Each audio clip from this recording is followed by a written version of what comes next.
Yan guys, yung mga tapang ko namin noon, bali 9 sila kabilog. Nung ilipat kami dun sa likod, yan na lang, yung laman ng aking mga tapang ko, halos hindi ko na nga masudlan. Kasi yung nilalagyan sa amin dun sa likod para kaming tinago. Sas, hinalo kami dun sa mga dry goods. Ayan. Sa pesto ko, hindi mahubusan yan. Lahat nakapundo.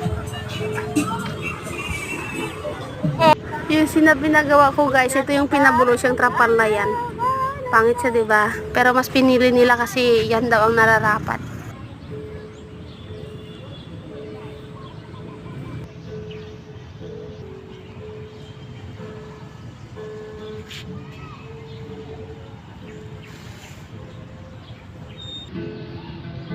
Yan, yung kamote ko, oh.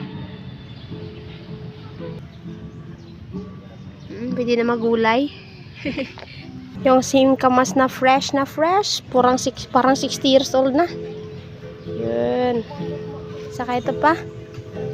Baka mamaya, mangunod na dere, ah. Ayan, may tubo na, oh. Yun.